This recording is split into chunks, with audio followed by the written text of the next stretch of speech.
Gang, it's Dayton Daily News Day today again. Our favorite whipping. What are they?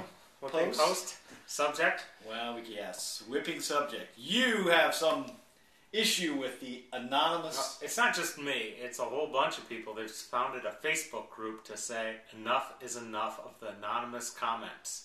The anonymous comments. What bugs you about the anonymous comments? Well, you know, it's one thing for me to say that, you know, Greg, you're ugly and your mother dresses you funny when I'm saying it to you and right here in person. But when I say it anonymously... My mom, Jesus. I could say a lot worse things and get away with it. Yes, but do you have a problem with that? I mean, why if some people don't want to put out there... I do have a problem with that as well. I mean, obviously... I don't think I've ever posted anonymously in the entire history of my online posting. I just think it's a gutless move by people. I mean, they can slander people, they can libel them, they can say all kinds of things.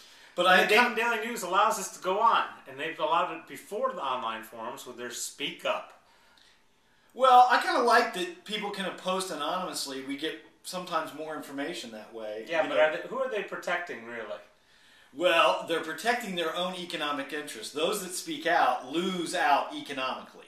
I mean, if you go against the pyramids... Oh, there we go. Well, that's just the way it is. I've lost significantly by speaking out. And I believe I'm speaking out because I'm truly worried about what the future holds by doing some of these actions. And that's the reason, you know, I've spoken out. I can speak out because I can afford to speak out. Because nobody can come against me, per se. What are they going to do? Kill my children? I ain't got none. So why do we have this fear in this community of actually standing up and saying, hey?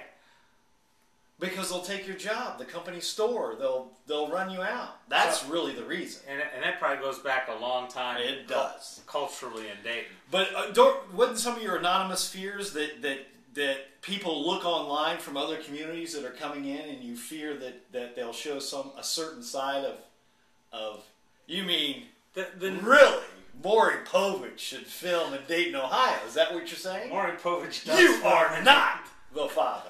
Maury Povich does film in Dayton, Ohio, and Jerry Springer recruits here weekly. Does he? No, but it's irresponsible for a paper that's supposedly providing a service, giving us the truth.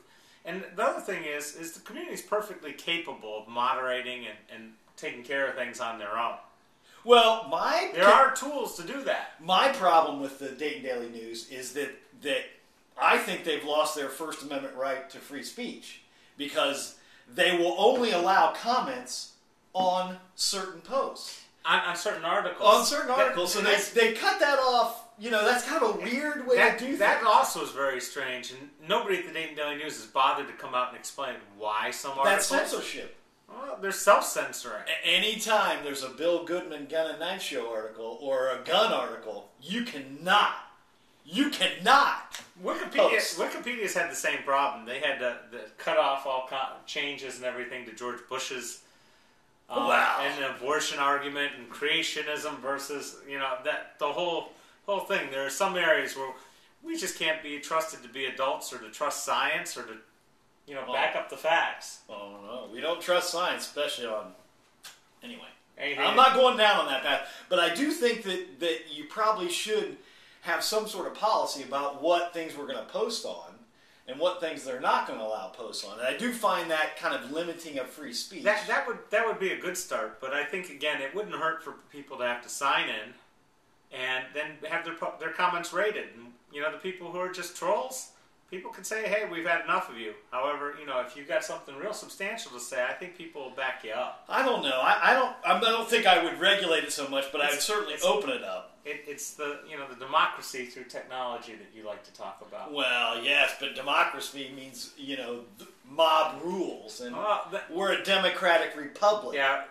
That's something people forget about oftentimes. In other words, you can't take away in spite of what the Supreme Court may say, you can't take away my right to own a gun. Well, the gun's the easiest one to go for me to talk about because it's a very... I understand the concept. You keep your right to nuclear weapons, but we're way off subject here now. So okay, we can finish it up. Let's let's ask the Dayton Daily News, when are you going to explain why some articles are open for comments and why not? And how hard would it be to add some sort of comment rating system and monitoring by the public if you can't afford to pay somebody to do it? Well, they give you the report abuse. And some of the people are very quick about it, responding and taking down the crap, and others, it never goes away. There's also 2 different commenting type sections. One where you 500 characters or less, and one where you can go ad lib. But the one you can go ad lib, if you put any HTML in or links, it breaks it. Yeah, they don't let you. Well, they should let you HTML, but that's up to you. Yeah. I do understand that those people coming in from other towns looking at those comments. Oh my! And people, try using Firefox so you at least have a spell checker in there, because your spelling is atrocious. I know. Well, Bill, my spelling is going atrocious too. So, all right. Well, that's it for today, and we'll be back tomorrow. Thank you. Oh no, I can't dive out of screen. No.